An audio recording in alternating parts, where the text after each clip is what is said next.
നമസ്കാരം. പ്രധാന വാർത്തകൾ.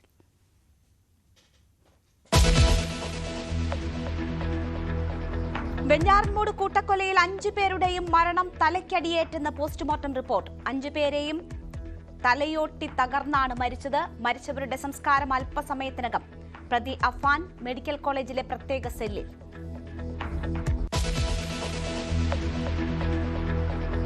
കൂട്ടക്കൊല അന്വേഷിക്കാൻ 5 ഡിവൈഎസ്പിമാരുടെ പ്രത്യേക സംഘം. അഫാൻ ലഹരി ഉപയോഗിച്ചിരുന്നുവെന്ന് പോലീസ്. അമ്മയുടെ ആരോഗ്യനിലയിൽ നേരിയ പുരോഗതി. കൊല്ലപ്പെട്ട ലത്തീഫിന്റെ വീട്ടിൽ മൽപ്പിടുത്തം നടന്നതിന് തെളിവുകൾ.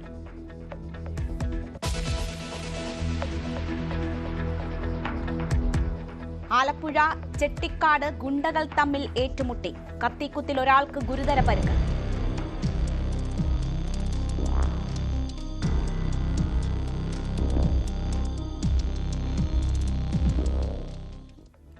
നെന്മാറ ഇരട്ടക്കൊലക്കേസ് പ്രതി ചെന്താമരയുടെ ജാമ്യാപേക്ഷയിൽ വിധി മറ്റന്നാൾ. പൾസർ സുനി സ്ഥിരം കുറ്റവാളിയെന്ന് പോലീസ് റിപ്പോർട്ട്.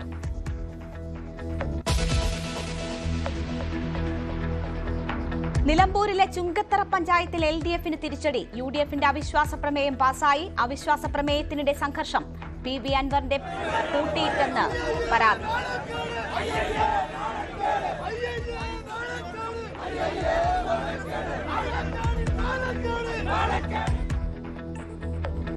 മുപ്പത് വാർഡുകളിലേക്ക് നടന്ന തദ്ദേശ തെരഞ്ഞെടുപ്പിൽ LDFന് മേൽക്കൈ.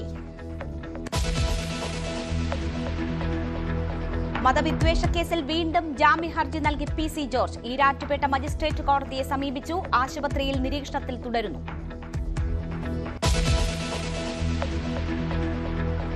ജോലിക്കെത്തണമെന്ന സർക്കാർ നിർദ്ദേശത്തിനിടയിലും സമരം തുടർന്ന ആശാ വർക്കേഴ്സ്. സമരം ചെയ്യാൻ പാടില്ലായിരുന്നുവെന്ന് TP രാമകൃഷ്ണൻ. ആശമാർക്ക് പിന്തുണയുമായി യൂത്ത് കോൺഗ്രസ്. വീണ ജോർജിന്റെ ഓഫീസിലേക്ക് പ്രതിഷേധ മാർച്ച്.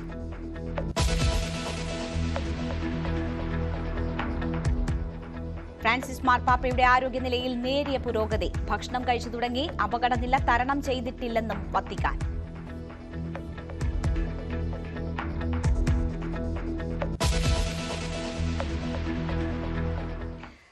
വാർത്തയിലേക്ക് വിശദമായി. വെഞ്ഞാറൻമൂട് കൂട്ടക്കൊലപാതകത്തിൽ കൊല്ലപ്പെട്ട ഫർസാനയുടെ മൃതദേഹം ചിറയൻകീഴ് കാട്ടുപുറയ്ക്കൽ പള്ളിയിൽ ഖബറടക്കി.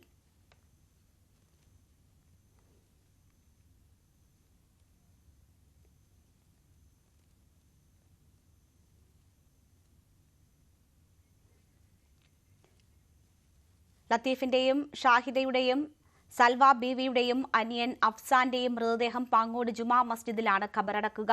ഗുരുതരമായി പരിക്കേറ്റ് ചികിത്സയിൽ കഴിയുന്ന അമ്മ ഷമിയുടെ ആരോഗ്യനിലയിൽ നേരിയ പുരോഗതിയുണ്ട് എന്ന് ഡോക്ടർമാർ അറിയിച്ചു. കട്ടിലിൽ നിന്ന് വീണ് പരിക്ക് പറ്റിയെന്നാണ് ഷമി ഡോക്ടറോട് പറഞ്ഞതെന്നാണ് വിവരം. മകന്റെ ഉൾപ്പെടെ കുടുംബത്തിൽ നടന്ന കൊലപാതക പരമ്പരകളൊന്നും തന്നെ ഷമി അറിഞ്ഞിട്ടില്ല. ഈ പശ്ചാത്തലത്തിലാണ് മകനെ രക്ഷിക്കാനുള്ള മൊഴി എന്നാണ് വിലയിരുത്തൽ. കൂട്ടക്കൊലപാതകം അന്വേഷിക്കാൻ 5 ഡിവൈഎസ്പിമാർ ഉൾപ്പെടുന്ന പ്രത്യേക അന്വേഷണ സംഘവും രൂപീകരിച്ചിട്ടുണ്ട്. വിവരങ്ങളുമായി ഞങ്ങളുടെ പ്രതിനിധികൾ ചേരുകയാണ്. ഷംനയാണ് ആദ്യം ചേരുന്നത്. ഷംന, ഇപ്പോൾ പെൺകുട്ടിയുടെ മൃതദേഹം സംസ്കരിച്ചു എന്ന വിവരം വരുന്നു. ഈ ഇളയ കുട്ടിയുടെ സംസ്കാര ചടങ്ങുകൾ അല്പസമയത്തിനകം നടക്കുമെന്നും വിവരമുണ്ട്. എന്താണ് അവിടെ നിന്നും ഏറ്റവും പുതുതായി നൽകാൻ കഴിയുന്ന, കൂട്ടിച്ചേർക്കാൻ കഴിയുന്ന വിവരങ്ങൾ?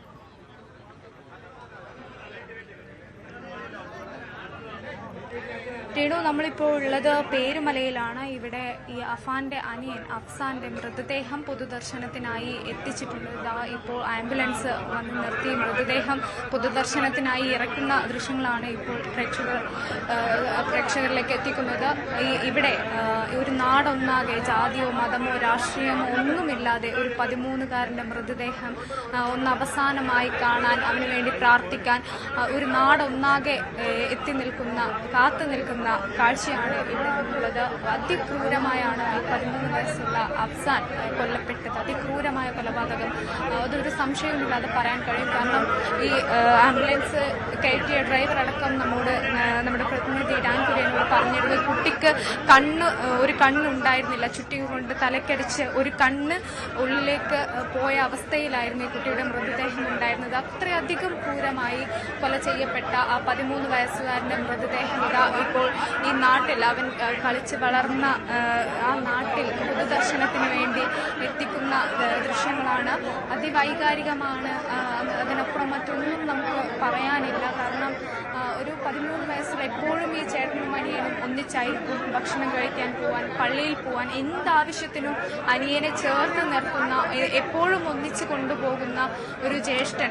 അയാൾക്ക് എങ്ങനെയാണ് ഇത്രയധികം ക്രൂരമായി ആ കുട്ടിയെ കൊല്ലാൻ സാധിച്ചത് എന്നത് ഇപ്പോഴും ഈ നാട്ടുകാർക്ക് മുന്നിലുള്ള വലിയ ചോദ്യമാണ്. അവരിപ്പോഴും അതിന് ഉത്തരം തേടുകയാണ്. ഒപ്പം തന്നെ ഈ ഉമ്മയെ അടക്കം അതിക്രൂരമായി കൊല്ലാൻ ശ്രമിക്കുന്നു. പക്ഷേ ഉമ്മ ഇപ്പോൾ ഗുരുതരാവസ്ഥയിൽ ആശുപത്രിയിലുണ്ട്. ഒപ്പം വാപ്പയുടെ ഉമ്മയെ, അതായത് പിതാവിന്റെ ഉമ്മ, ഒരു 88 വയസ്സുള്ള സൽമ ബീവിയെ കിലോമീറ്ററുകളോളം യാത്ര ചെയ്ത് അവിടെ പോയി വെട്ടിക്കൊല്ലുന്നു. സ്നേഹിച്ച പെൺകുട്ടിയെ, തന്റെ കൂടെ വിശ്വസിച്ചിറങ്ങി വന്ന പെൺകുട്ടിയെ കൊല്ലുന്നു. പിതാവിന്റെ ജ്യേഷ്ഠന്റെ ഭാര്യയെയും കൊല്ലുന്നു. എന്തായിരുന്നു ഇയാൾക്ക് പിന്നിലുള്ള ഇത്രയധികം വൈരാഗ്യത്തിന് പിന്നിലുള്ള കാരണം എന്നൊന്നും ഇപ്പോഴും നമുക്ക് വ്യക്തമല്ല. എന്തായാലും ഇപ്പോൾ ഈ അനിയന്റെ മൃതദേഹം, അഫ്സാന്റെ മൃതദേഹമാണ് ഇപ്പോൾ ഈ പ്രദേശത്ത് എത്തിച്ചിരിക്കുന്നത്. അത് വൈകാരികമാണ്. അതിനപ്പുറം മറ്റൊരു വാക്കുകളും നമുക്ക് പറയാൻ കഴിയാത്തൊരവസ്ഥ. ഈ നാടൊന്നാകെ അവന് വേണ്ടി പ്രാർത്ഥിക്കും. ഈ പൊതുദർശനം അല്പസമയത്തിനകം തന്നെ അവസാനിക്കും. ഈ പൊതുദർശനത്തിന് ശേഷം ഇവിടെ വെച്ച് തന്നെ നിസ്കാരമുണ്ടാകും, മയ്യത്ത് നിസ്കാരമുണ്ടാകും. അതായത് ഈ അഫ്സാന് വേണ്ടി മതപരമായ ചടങ്ങ്, പ്രാർത്ഥന, അത് ഈ പൊതുദർശനത്തിന് ശേഷം ഈ പൊതുവഴിയിൽ വെച്ച് തന്നെ അവൻ ജനിച്ചു വളർന്ന അവന്റെ നാട്ടിൽ എപ്പോഴും ഓടിയിറങ്ങാറുള്ള ഈ വഴിയിൽ വെച്ച് തന്നെ മയ്യത്ത് നിസ്കാരം ഉണ്ടാകും. അതിനുശേഷമായിരിക്കും പാങ്ങോട് ജുമാ മസ്ജിദിലേക്ക് ഈ മൃതദേഹം കൊണ്ടുപോകുക. ഒന്നിച്ചായിരിക്കും ഈ ഖബറടക്കങ്ങൾ ഉള്ളത്. അതായത് പാങ്ങോട് ജുമാ മസ്ജിദിൽ ഒന്നിച്ച് ഒരു കുടുംബത്തിലെ 4 പേർക്ക് വേണ്ടി ഒന്നിച്ച് ഖബറുകൾ ഒരുങ്ങിക്കഴിഞ്ഞു. 4 ഖബറുകൾ ഒന്നിച്ച് സമീപത്തായി തന്നെ 4 പേർക്കുമുള്ള ഖബറുകൾ ഉണ്ട്. അവിടെ അല്പസമയത്തിനകം തന്നെ ഈ പൊതുദർശനത്തിന് ശേഷം എത്തിക്കും. ഈ ലത്തീഫിന്റെയും ഭാര്യ ഷാഹിദയുടെയും സൽമ ബീബിയുടെയൊക്കെ മൃതദേഹങ്ങൾ പാങ്ങോടും എസ് എൻ പുരത്തുമായി അവരുടെ വീട്ടിൽ തന്നെയാണ് പൊതുദർശനത്തിന് വെക്കുന്നത്. അതിനുശേഷം ഈ 3 സ്ഥലങ്ങളിൽ നിന്നും, അതായത് പേരുമലയിൽ നിന്നും അഫ്സാന്റെ മൃതദേഹവും, എസ് എൻ പുരത്തു നിന്ന് ലത്തീഫിന്റെയും ഷാഹിദയുടെയും മൃതദേഹങ്ങളും, പാങ്ങോട് നിന്ന് ഈ സൽമ ബീവിയുടെ മൃതദേഹങ്ങളും 3ഉം ഒരേ സമയത്ത് പാങ്ങോട് ജുമാ മസ്ജിദിൽ എത്തിക്കും. 6 മണിയോട് കൂടി തന്നെ ഖബറടക്കം ഉണ്ടാകുമെന്നാണ് ഇപ്പോൾ അറിയാൻ സാധിക്കുന്നത്. ഇവിടെ ഈ 13 വയസ്സുകാരനെ ഒന്ന് അവസാനമായി കാണാൻ ഈ നാടൊന്നാകെ എത്തി നിൽക്കുന്ന, ഒരു ജാതിയോ മതമോ രാഷ്ട്രീയമോ ഒന്നുമില്ലാതെ അവന്റെ സഹപാഠികളും അവന്റെ അധ്യാപകരും ഈ നാട്ടുകാരും ഒന്നിച്ചെത്തി നിൽക്കുന്ന ഒരു കാഴ്ചയാണ് ഇവിടെയുള്ളത്. അല്പസമയത്തിനകം തന്നെ ഈ പൊതുദർശനത്തിന് ശേഷം ഇവിടെ വെച്ച് തന്നെ ആയിരിക്കും മയ്യത്ത് നിസ്കാരം ഉണ്ടാവുക. അതിനുശേഷമായിരിക്കും പാങ്ങോട്ടെ ജുമാ മസ്ജിദിലേക്ക് കൊണ്ടുപോവുക. അതിനുശേഷം എല്ലാ മൃതദേഹങ്ങളും ഒന്നിച്ച്, 4 മൃതദേഹങ്ങളും ഒന്നിച്ച് ഖബറടക്കും. ഒപ്പം തന്നെ ഈ ഫർസാനയുടെ സംസ്കാരം പൂർത്തിയായിട്ടുണ്ട്. അത് ചിറയിൻകീഴെ കാട്ടുപുറക്കൽ പള്ളിയിലായിരുന്നു സംസ്കാരം ഉണ്ടായിരുന്നത്. അത് അല്പസമയം മുമ്പാണ് ഫർസാനയുടെ സംസ്കാര ചടങ്ങുകൾ പൂർത്തിയായത്. ഇന്നലെ വൈകിട്ട് 3 മണിയോടുകൂടിയാണ് ഫർസാന അഫാന്റെ കൂടെ ഇറങ്ങി വരുന്നത്. അതിനുശേഷം ആ കുടുംബത്തിന്റെ ഒരു അവസ്ഥ അതും അത്രയധികം വൈകാരികമാണ്. തങ്ങളുടെ മകൾ ഈ അഫാനുമായുള്ള ബന്ധം അറിയാമായിരുന്നു, ബന്ധത്തിനൊന്നും തങ്ങൾ എതിര് നിന്നിട്ടില്ല. പക്ഷെ എന്തിനീ കുട്ടിയെ ഇറങ്ങിപ്പോയി, വീട്ടുകാരോട് പറയാതെ, അല്ലെങ്കിൽ വീട്ടുകാരോട് ട്യൂഷൻ എന്ന് കള്ളം പറഞ്ഞ് എന്തിനീ കുട്ടിയെ ഇറങ്ങിപ്പോയി എന്ന് അവർക്ക് അറിയില്ല. പിന്നീട് ആ 3 മണിക്ക്, ഇന്നലെ വൈകിട്ട് 3 മണിക്ക് മകൾ ഇറങ്ങി, വീട്ടിൽ നിന്നും ഇറങ്ങി. പിന്നീട് അറിയുന്നത് ആ മകൾ അതിക്രൂരമായി തലക്കടിയേറ്റ് കൊല ചെയ്യപ്പെട്ടു എന്നുള്ള വാർത്തയാണ് ആ കുടുംബത്തിനെ തേടിയെത്തിയത്. അത്രയധികം വിഷമിപ്പിക്കുന്ന, വൈകാരികമായിട്ടുള്ള, തകർന്നു പോകുന്ന ഒരു വാർത്തയാണ് പിന്നീട് ആ കുടുംബം കേട്ടത്. പോസ്റ്റ്മോർട്ടം നടപടികൾക്ക് ശേഷം നേരത്തെ തന്നെ ഫർസാനയുടെ മൃതദേഹം ബന്ധുക്കൾക്ക് വിട്ടു നൽകി. അങ്ങനെ അല്പസമയം മുമ്പാണ് ചിറയൻകീഴ് കാട്ടുപുറക്കൽ പള്ളിയിൽ വെച്ച് ഫർസാനയുടെ മൃതദേഹം സംസ്കരിച്ചത്.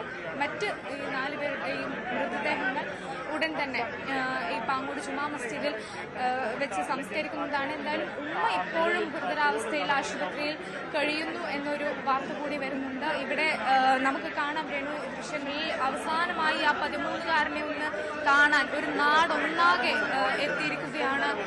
പ്രായമായവരും അവന്റെ സഹപാഠികൾ, ചെറിയ കുട്ടികൾ, അധ്യാപകർ, ഈ നാട്ടിലെ ഓരോരുത്തരും രാഷ്ട്രീയ നേതാക്കളായിക്കോട്ടെ, ആരൊക്കെ ഇവനെ ചിലപ്പോൾ പക്ഷെ മുൻപ് കണ്ടിട്ടില്ലാത്തവർ പോലും അവസാനമായി അവനെ ഒന്ന് കാണാൻ, ഒരു അന്തിമോപചാരം അർപ്പിക്കാൻ ഇവിടെ എത്തിയിട്ടുണ്ട്. അത്രയധികം വൈകാരികമായ ഒരു കാഴ്ച തന്നെയാണ് ഒന്ന് പ്രാർത്ഥിക്കുക. കാരണം നേരത്തെ നമ്മൾ റിപ്പോർട്ട് ചെയ്തിരുന്നു, അത്രയധികം ക്രൂരമായാണ് ഈ കുട്ടി കൊല ചെയ്യപ്പെടുന്നത്. തലയ്ക്ക് ചുറ്റിക കൊണ്ട് അടിച്ച് ഒരു കണ്ണ് പോകുന്ന അവസ്ഥ. അത്രയധികം എത്രമാത്രം വേദന ആ കുട്ടി സഹിച്ചിട്ടുണ്ടാകും എന്ന ഒരു അത് നമ്മളെ അത്രയേറെ സങ്കടപ്പെടുത്തുന്ന ഒരു കാര്യമാണ്. ആ കുട്ടിയുടെ അവസാനമായി കാണാൻ നാടൊന്നാകെ ഇപ്പോൾ എത്തിയിരിക്കുകയാണ്. അല്പസമയത്തിനകം നമുക്കറിയാം വലിയ രീതിയിലുള്ള തിരക്ക് ഈ കുട്ടിയെ ഒന്ന് അവസാനമായി കാണാൻ ഇവിടെ എത്തിയിട്ടുണ്ട്. വലിയ രീതിയിലുള്ള തിരക്ക് ഉണ്ട്. അതുകൊണ്ട് തന്നെ അല്പസമയത്തിനകം 1 മണിക്കൂറോളമാണ് ഇവിടെ പൊതുദർശനത്തിനായി ഇവർ കരുതുന്നത്. അതിനുശേഷം മയ്യിത്ത് നിസ്കാരം ഉൾപ്പെടെയുള്ള നടപടികൾക്ക് ശേഷമായിരിക്കും പാങ്ങോട്ടെ ജുമാ മസ്ജിദിലേക്ക് എത്തിക്കുക എന്നാണ് ഇപ്പോൾ അറിയാൻ സാധിക്കുന്നത്. എന്തായാലും വളരെ എങ്ങനെയാണ് ഈ കൊലപാതകം ചെയ്യാൻ, എന്തായിരുന്നു ഈ 23-കാരൻ അഫാന്റെ ഉള്ളിലുണ്ടായിരുന്ന ആ പ്രതികാരം അല്ലെങ്കിൽ ആ വൈരാഗ്യം എന്തായിരുന്നു എന്നെ സംബന്ധിച്ച് ഇപ്പോഴും ഒരു വ്യക്തതയുമില്ല. കുടുംബത്തിന്റെ വലിയ രീതിയിലുള്ള സാമ്പത്തിക പ്രതിസന്ധി, കുടുംബത്തിന് വലിയ രീതിയിലുള്ള കടബാധ്യതകൾ ഉണ്ടായിരുന്നു. ഉപ്പയുടെ ബിസിനസ്സും മറ്റുമായി ബന്ധപ്പെട്ട് അതായിരുന്നോ, അതോ ഈ പ്രണയബന്ധം വീട്ടുകാർ നിരസിച്ചതിലുള്ള വൈരാഗ്യമായിരുന്നോ, എന്തായിരുന്നോ എന്നൊന്നും ഇപ്പോഴും ഈ നാട്ടുകാർക്ക് അറിയില്ല. നേരത്തെ പോലീസ് സൂചിപ്പിച്ചതുപോലെ ലഹരി ഉപയോഗിച്ചിരുന്നു എന്ന് പറഞ്ഞതുപോലെ, പക്ഷേ ഈ പ്രതി നേരത്തെ അങ്ങനെ ലഹരി ഉപയോഗിക്കുന്നതായി കണ്ട നാട്ടുകാരില്ല. അത് സംബന്ധിച്ചൊന്നും ഇവർക്കാർക്കും ഒന്നും അറിയില്ല. പൊതുവെ അന്തർമുഖനായിട്ടുള്ള ഒരു സ്വഭാവക്കാരനായിരുന്നെങ്കിൽ കൂടി നാട്ടുകാരോട് ഇടയ്ക്ക് സംസാരിക്കാറുണ്ടായിരുന്നു. വളരെ സൗമ്യനായി പെരുമാറുന്ന ഒരു കുട്ടിയായിരുന്നു, ഒരു ചെറുപ്പക്കാരനായിരുന്നു. പക്ഷെ ഇയാൾക്ക് എങ്ങനെയാണ് ഈ ക്രൂരകൃത്യം ചെയ്യാൻ കഴിഞ്ഞത് എന്ന് ഇവർക്കിപ്പോഴും അത് വലിയ ചോദ്യമായി തന്നെ തുടരുന്നു. ഒപ്പം തന്നെ ഈ അനിയനുമായുള്ള ബന്ധം, ഇപ്പോൾ നമ്മൾ ആ ചേതനയറ്റ ശരീരം, ആ കുട്ടിയുടെ ശരീരം കാണുമ്പോൾ അവർ തമ്മിൽ അത്രയധികം സ്നേഹമുണ്ടായിരുന്നു. ഈ ജ്യേഷ്ഠനും അനിയനും തമ്മിൽ എപ്പോഴും ഒന്നിച്ച് എല്ലാ വെള്ളിയാഴ്ചകളിലും ഒന്നിച്ചാണ് ഇവർ പള്ളിയിൽ പോകാറുണ്ടായിരുന്നത് എന്ന് നമ്മുടെ സമീപവാസികൾ ഉൾപ്പെടെ നേരത്തെ പറഞ്ഞതാണ്. എപ്പോഴും ഒന്നിച്ച് അന്ന് അവസാനമായി ഇന്നലെ അവന് ഇഷ്ടപ്പെട്ട ഭക്ഷണം ഉൾപ്പെടെ വാങ്ങിക്കൊടുത്ത ജ്യേഷ്ഠനാണ്. പക്ഷെ എന്താണ് ഇയാൾക്ക് സംഭവിച്ചത്? എന്തിന് ഈ അഫാൻ ഇത്ര ഒരു ക്രൂര കൃത്യം ചെയ്തു? സ്വന്തം അനിയനെയും ഉമ്മയെ കൊല്ലാൻ ശ്രമിക്കുന്നു, അനിയനെ കൊല്ലുന്നു, സ്നേഹിച്ച് കൂടെ ഇറങ്ങി വന്ന പെൺകുട്ടിയെ കൊല്ലുന്നു. എന്തായിരുന്നു ഇതിന് പിന്നിലുള്ള കാരണം? എങ്ങനെയാണ് ഒരാൾക്ക് ഇത്രയധികം പൈശാചികമായി പെരുമാറാൻ സാധിക്കുന്നത് എന്നൊന്നും ഇവർക്ക്, ഈ നാട്ടുകാർക്ക് ഇപ്പോഴും അറിയില്ല. പലപ്പോഴും നമ്മൾ വാർത്തകളിലോ അല്ലെങ്കിൽ മറ്റ് സ്ഥലങ്ങളിലൊക്കെ കേട്ടറിഞ്ഞ കാര്യങ്ങൾ അല്ലെങ്കിൽ അങ്ങനെയുള്ള ഒരു ക്രൂരകൃത്യം തങ്ങളുടെ നാട്ടിൽ നടന്നതിൻ്റെ നടുക്കത്തിലാണ് ഇപ്പോഴും ഇവർ ഉള്ളത്. ഇന്നലെ വൈകിട്ട് കൊലപാതകങ്ങൾ, ഈ പ്രതി കിലോമീറ്ററുകളോളം സഞ്ചരിച്ച് കൊലപാതകങ്ങൾ ചെയ്യുമ്പോൾ പോലും ഈ തൊട്ടടുത്ത വീട്ടിൽ ഈ ഉമ്മ ഷമീമ മരണത്തോട് മല്ലടിക്കുമ്പോൾ പോലും ഇവരാരും ഒന്നും അറിഞ്ഞിരുന്നില്ല. ഈ 13-കാരൻ ഇവിടെ മരിച്ചു വീഴുമ്പോഴൊന്നും ഈ പ്രദേശവാസികൾ ഉൾപ്പെടെ ഒന്നും അറിഞ്ഞിരുന്നില്ല. അവസാനം അഫാൻ തന്നെ പോലീസിൽ ചെന്ന് കീഴടങ്ങുന്നു. താൻ 6 പേരെ കൊന്നിട്ടാണ് വന്നതെന്ന് പറഞ്ഞ് കീഴടങ്ങുമ്പോൾ ആ പോലീസ് സംഘം ഇവിടെ എത്തുമ്പോൾ മാത്രമാണ് നാട്ടുകാരും പ്രദേശവാസികളും ഉൾപ്പെടെ അറിയുന്നത്. അപ്പോഴും ആ വീട്ടിലേക്ക് ആദ്യഘട്ടത്തിൽ കയറാൻ പോലും സാധിച്ചിരുന്നില്ല. കാരണം കൊലപാതകങ്ങൾക്ക് ശേഷം വീട്ടിലെ ഗ്യാസ് ഓൺ ചെയ്തിട്ടാണ് പ്രതി പോലീസ് സ്റ്റേഷനിലേക്ക് പോയത്. കാരണം കൊല്ലുക, അതിനപ്പുറത്തേക്ക് മറ്റൊരു ലക്ഷ്യവും പ്രതിക്കുണ്ടായിരുന്നില്ല. തീർച്ചയായും എന്തായാലും നോക്കൂ, ഒരു നാട് മുഴുവൻ മരവിപ്പോടുകൂടി ആ കുട്ടിക്ക് യാത്ര അയക്കുന്നു എന്ന് വേണം മനസ്സിലാക്കാൻ. നമ്മൾ ഇന്നലെ മുതൽ കേൾക്കുന്ന വിശ്വസിക്കാൻ കഴിയാത്ത അരും കൊലയുടെ ആ വാർത്തകൾ, പക്ഷേ ഒരിറ്റ് കണ്ണുനീര് പോലും അല്ലെങ്കിൽ ഏറ്റവും അടുത്ത അലമുറയിട്ട് കരയേണ്ട ബന്ധുക്കൾ നഷ്ടപ്പെട്ട ഒരു കുട്ടിയാണ്. ആ നാട് മരവിപ്പോടുകൂടി യാത്ര അയക്കുന്നു എന്ന് വേണം പറയാൻ. എല്ലാവരും വന്ന് അവസാനമായി ഒരു നോക്ക് കണ്ട് പോവുകയാണ്. അല്പസമയത്തിനകം സംസ്കാര ചടങ്ങുകൾ നടക്കും എന്നാണ് മനസ്സിലാക്കുന്നത്. ഫർസാനയുടെ മൃതശരീരം ഖബറടക്കിയിട്ടുണ്ട്. അല്പസമയത്തിനകം തന്നെ ഖബറടക്കം ഇവിടെയും നടക്കും എന്ന് കരുതുന്നു. 5 മൃതദേഹങ്ങളുടെയും പോസ്റ്റ്മോർട്ടം നടപടികൾ പൂർത്തിയാക്കി വിട്ടുകൊടുത്തിരുന്നു. അതിനുശേഷമാണ് ഇപ്പോൾ സംസ്കാര ചടങ്ങുകളിലേക്ക് കടക്കുന്നത്. നമുക്ക് മറ്റ് ചില വാർത്തകൾ ഇതുമായി ബന്ധപ്പെട്ട് തന്നെ നോക്കേണ്ടതുണ്ട്. അതിൽ ഏറ്റവും പ്രധാനപ്പെട്ടത് അമ്മ അല്പം നില മെച്ചപ്പെടുത്തിയിട്ടുണ്ട്, ആരോഗ്യനില അല്പം മെച്ചപ്പെടുത്തിയിട്ടുണ്ട് എന്നതാണ്. ഷമി പ്രതികരിച്ചു തുടങ്ങിയിരിക്കുന്നു മരുന്നുകളോട്.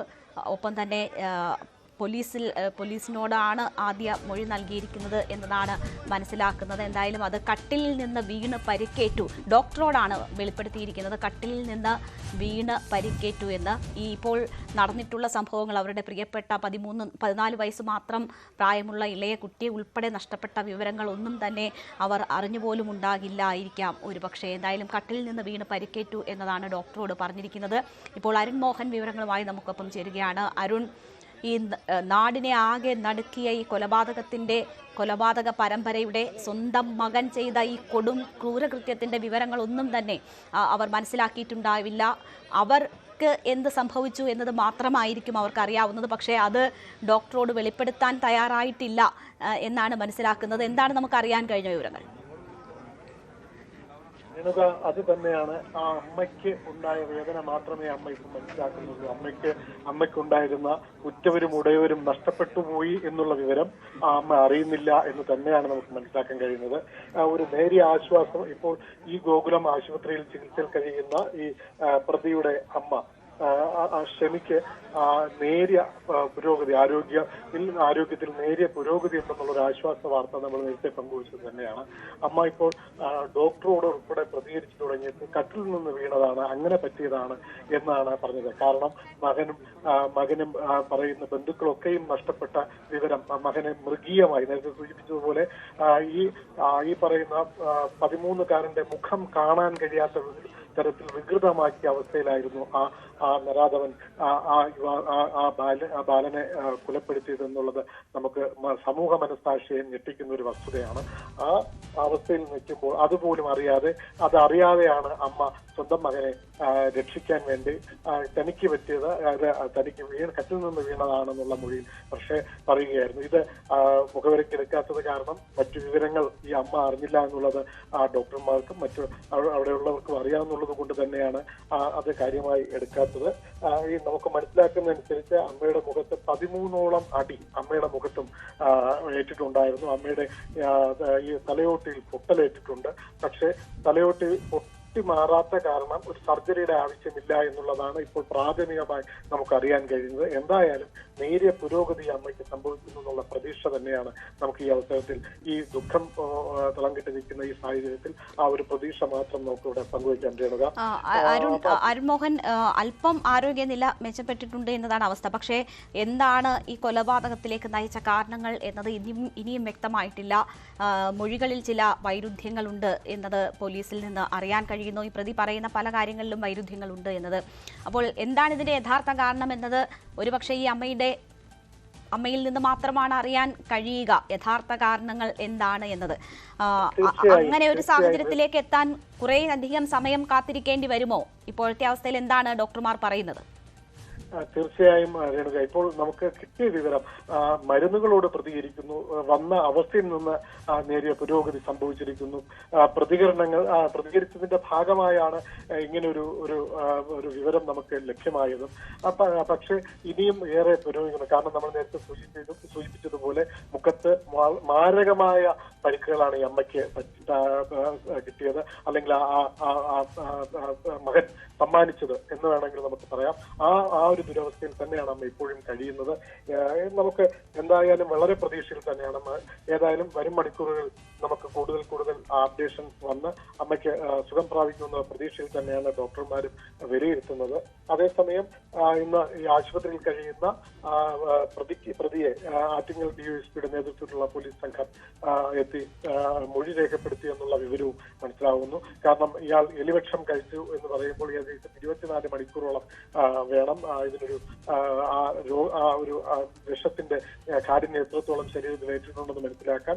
അത് മനസ്സിലാക്കിയാൽ മാത്രമേ അദ്ദേഹത്തിന്റെ മറ്റു ഈ പറയുന്ന ഒരു ഡിസ്ചാർജ് അല്ലെങ്കിൽ പോലീസിന് കൈമാറുന്നത് ഉൾപ്പെടെയുള്ള നടപടിയിലേക്ക് കടക്കാൻ കഴിയും. എന്തായാലും നാളെ കൊണ്ട് ഇയാളെ കസ്റ്റഡിയിൽ വാങ്ങാനുള്ള അല്ലെങ്കിൽ അറസ്റ്റ് ചെയ്ത് രേഖപ്പെടുത്തി കസ്റ്റഡിയിൽ എടുക്കാനുള്ള നീക്കത്തിൽ തന്നെയാണ് പോലീസ്. പക്ഷേ അതിന് ആരോഗ്യ വൃത്തങ്ങളുടെ അനുമതി വേണം.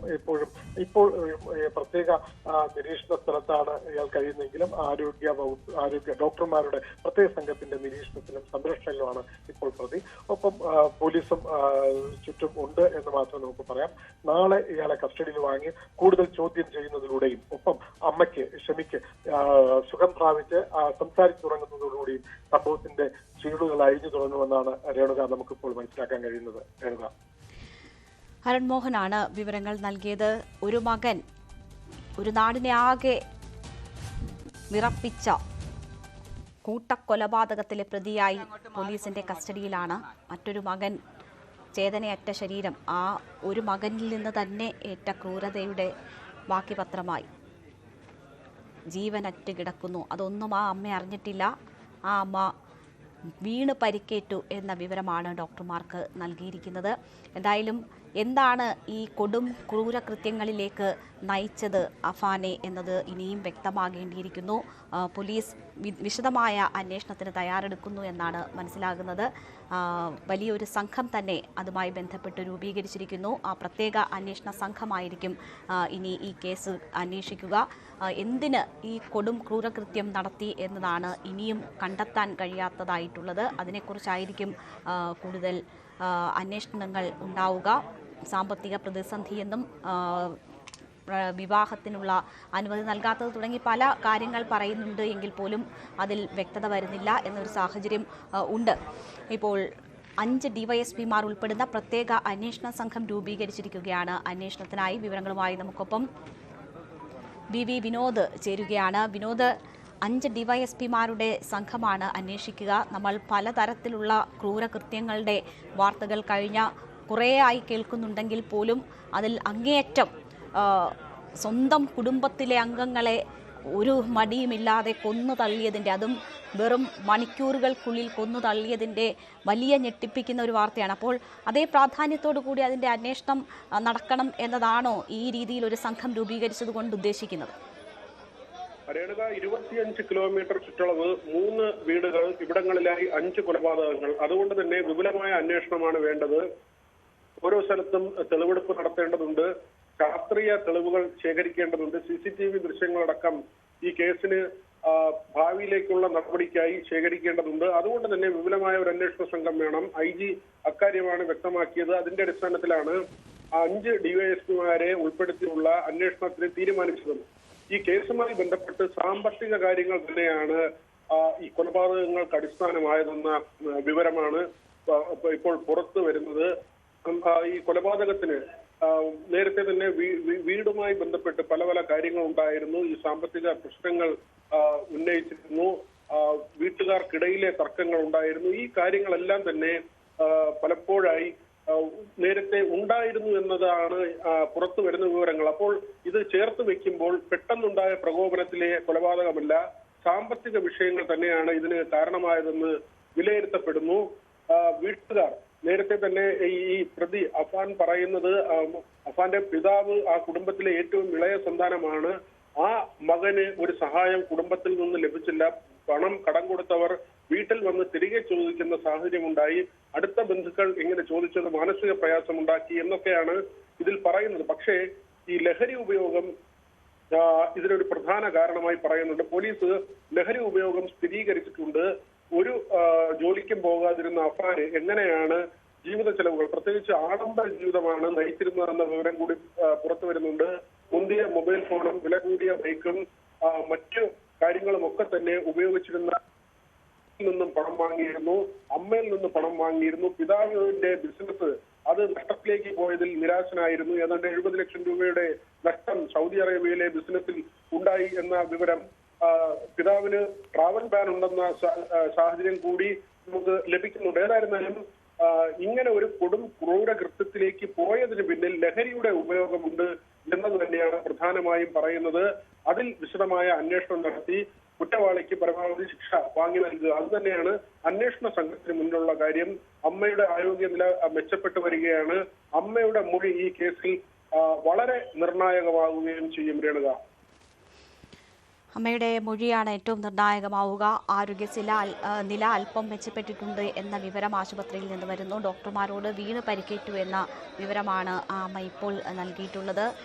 അവർക്കുണ്ടായിട്ടുള്ള ദുരവസ്ഥയേക്കാൾ എത്രയോ ഭീകരമാണ് അവരുടെ സ്വന്തം മകൻ 20 കിലോമീറ്ററിനുള്ളിൽ 3 ഇടങ്ങളിലായി നടത്തിയിട്ടുള്ള 5 കൊലപാതകങ്ങൾ ഉൾപ്പെടെയുള്ള കാര്യങ്ങൾ എന്നത് അവർ ഉൾക്കൊള്ളാനിരിക്കുന്നതേയുള്ളൂ. അവർക്കതിനെക്കുറിച്ച് യാതൊരു സൂചനകളുമില്ല. സ്വന്തം മകനിൽ നിന്ന് പറ്റിയ ആ അപകടത്തെക്കുറിച്ച് മാത്രമുള്ള അറിവാണ് ആ അമ്മയ്ക്ക് ഇപ്പോൾ ഉള്ളത് എന്നാണ് മനസ്സിലാക്കുന്നത്. വീണ് പരിക്കേറ്റു എന്ന് ഡോക്ടർമാരോട് പറഞ്ഞിരിക്കുന്നു. ഇനി ആ അമ്മയിൽ നിന്ന് വേണം കൂടുതൽ കാര്യങ്ങൾ മനസ്സിലാക്കാൻ. പ്രതിയെ കസ്റ്റഡിയിലെടുത്ത് തുടർന്നുള്ള ചോദ്യം ചെയ്യലിൽ നിന്ന് വേണം എന്താണ് ഈ അരും കൊലകളിലേക്ക് നയിച്ച യഥാർത്ഥ കാരണങ്ങൾ എന്നത് വ്യക്തമാകാൻ. സാമ്പത്തിക പ്രതിസന്ധിയാണ് ഇതിലേക്ക് നയിച്ചത് എന്ന ഒരു പ്രാഥമിക നിഗമനത്തിലാണ് അന്വേഷണ സംഘം എത്തി നിൽക്കുന്നത്. ഇപ്പോൾ നമ്മൾ കാണുന്നത് അഫ്സാന്റെ മൃതദേഹം പൊതുദർശനത്തിന് വേണ്ടി വെച്ചിരിക്കുന്നിടത്തു നിന്നുമുള്ള ദൃശ്യങ്ങളാണ്. നിരവധി പേർ അവിടെ എത്തി അവസാനമായി ആ കുഞ്ഞിനെ കണ്ടു മടങ്ങുന്നതാണ് നമ്മൾ കാണുന്നത്. അപ്പോഴും വിറങ്ങലിച്ച് നിൽക്കുന്ന കുറേ മനുഷ്യരെ മാത്രമാണ് നമുക്ക് ദൃശ്യങ്ങളിൽ കാണാൻ കഴിയുന്നത്. ആ അപകടം അവിടെ ഉണ്ടായ ക്രൂരകൃത്യം പോലും അറിയാതെ ആ നാട്ടുകാർ അതിന് ചുറ്റുമുണ്ടായിരുന്നു. പോലീസുകാരോട് പോലീസ് വിവരം അറിഞ്ഞ് അവിടെ എത്തുമ്പോൾ മാത്രമാണ് തൊട്ടടുത്ത വീട്ടുകാർ പോലും അവിടെ നടന്ന ആ കൊടും ക്രൂരകൃത്യത്തിൻ്റെ കാര്യങ്ങൾ മനസ്സിലാക്കുന്നത്. ആ കുഞ്ഞ് ഈ കൊന്ന പ്രതിക്കൊപ്പം ബൈക്കിൽ പോകുന്നതും പള്ളിയിൽ പോകുന്നതുമൊക്കെ ആ നാട്ടുകാരുടെ കണ്ണിൽ ഉണ്ട്. അവർ കണ്ട കാഴ്ചകളായി. പക്ഷേ ഇപ്പോൾ അവിശ്വസനീയമായ ഒരു ക്രൂരകൃത്യത്തിൻ്റെ കഥ ആ നാട്ടിലാകെ അവരെ വേട്ടയാടുന്നുണ്ട്. അവർ നിസ്സംഗരായി ആ കുട്ടിയെ കണ്ട് മടങ്ങുന്നതാണ് നമ്മൾ കാണുന്നത്.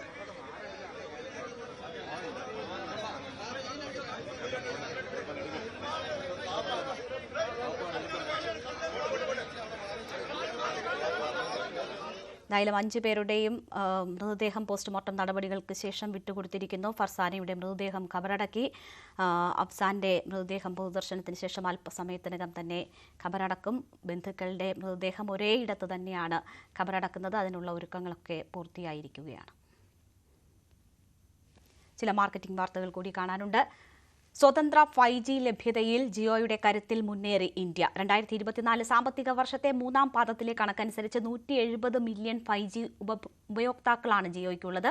ഇന്ത്യയിലെ 5G സ്റ്റാൻഡ് എലോൺ ലഭ്യത 52% പുതിയ ഹൂക്ല റിപ്പോർട്ടിൽ പറയുന്നത്. റിലയൻസ് ജിയോയുടെ നെറ്റ്വർക്ക് വിപുലീകരണമാണ് ഇതിൽ നിർണായകമായത്.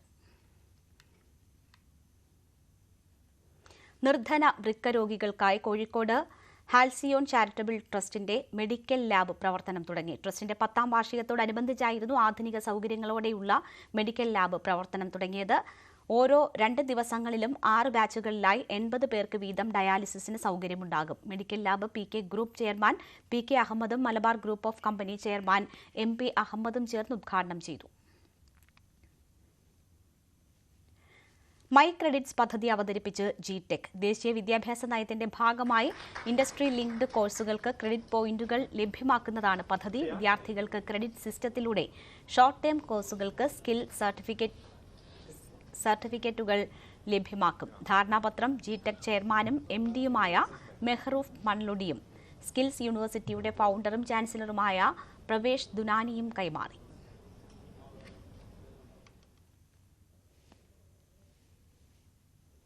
ബുള്ളറ്റിൻ പൂർണ്ണമാകുന്നു.